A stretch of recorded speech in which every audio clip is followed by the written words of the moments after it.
As ferramentas, às vezes, que a gente precisa, elas estão na derrota. Eu tenho uma história pessoal aqui, rápida, e que pouca gente sabe dessa história, mas com tantos amigos queridos aqui, eu sinto confortável para dividir essa história, que foi um caminho onde o que o Ítalo estava falando, da frustração, do atrito, de você receber uma coisa que você não estava programando e você se deparar e falar, e agora? Isso não é a minha vocação, isso não é o meu caminho. Eu passei por 2 Olimpíadas, estava treinando para a minha 3ª Olimpíada no ano de 2000, e no ano de 2000 assinei o melhor contrato de patrocínio que uma atleta podia sonhar, o contrato que eu planejei a vida inteira, a minha vocação, desde os 15 anos eu vou ser uma atleta olímpica. O ano de 2000 foi tudo. E estava no caminho de ir para a minha 3ª Olimpíada e fiquei grávida. E dentro das cláusulas contratuais, gravidez não estava nos planos, o contrato seria rescindido. E eu fui para a casa dos meus pais e conversei com meu pai e com a minha mãe. E a minha mãe ficou muito abalada. Eu estava num relacionamento longo, mas que tinha muitas idas e vindas. E hoje é um grande amigo, grande amigo, o meu ex, o pai do meu filho. E a minha mãe começou a chorar, e o que você vai fazer? Você vai perder seu contrato, e a Olimpíada, e agora, e o seu relacionamento, e chorava.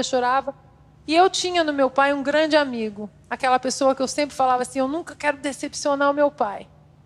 E naquela situação ali na cozinha da casa dos meus pais, o meu pai não falava nada, e eu estava muito, com todo respeito, mãe, eu te amo, mas eu estava muito preocupada com o que o meu pai ia me falar, aquele julgamento do meu amigo, e a minha mãe chorando, e agora?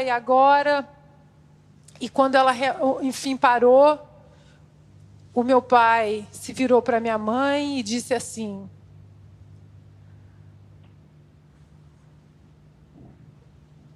você sabe quantas pessoas no mundo hoje estão chorando como você está chorando?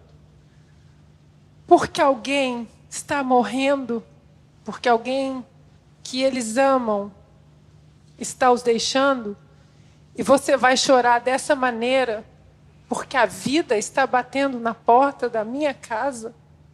Não me interessa a condição. A vida está batendo na porta da minha casa e eu vou abrir. E eu vou celebrar. E aquilo para mim foi um choque, ouvir aquilo do meu pai. Hoje, a minha melhor medalha, a minha maior conquista, meu melhor amigo é o meu filho, vai fazer 20 anos agora. É uma pessoa incrível. Mas, além disso, logo depois que eu me mudei para os Estados Unidos, eu fiz parte de uma ONG que ela ajudava pessoas, mulheres grávidas. A Califórnia tem uma lei absurda que as pessoas podem fazer aborto até na 30ª semana. E eu fiz parte de uma ONG durante quase 4 anos, onde a gente ajudava, assistia mulheres que estavam pensando em fazer aborto, mas que estavam perdidas, ou porque foi por violência doméstica, ou foram estupradas, ou não tinham condições financeiras, ou não tinham onde morar. E tínhamos uma gama de voluntários, médicos, enfermeiras e pessoas, abrigos, e a gente ajudava essas pessoas. E durante 4 anos, em alguns momentos que eu consegui...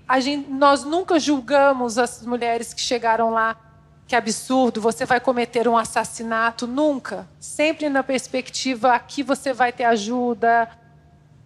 E ao longo desses 4 anos, eu contei a minha história para essas mulheres e o que o meu pai me falou. Apenas numa conexão de dividir que eu entendia o que algumas estavam passando. E, ao longo desses 4 anos, eu recebi depois algumas fotos e alguns cartões de algumas crianças que as mães decidiram seguir com a gravidez. E muitas dessas fotos, desses bebês, atrás estava escrito: a voz do seu pai mudou o meu caminho. E o meu pai já tinha falecido. Então, o meu pai foi professor a vida toda, e nós sempre falamos: a vocação do meu pai era ser professor, pedagogo. Mas aí você vê que mesmo após a morte, meu pai teve outra vocação. Ele continuou salvando vozes que não tinham como falar. Então, às vezes o caminho vem um atrito, mas às vezes ali vai te mostrar outra vocação. Prestar atenção no caminho faz parte do crescimento, mas não negar o atrito te empurra para a sua vocação, que às vezes nem está no seu radar, nem está no seu horizonte. Bom,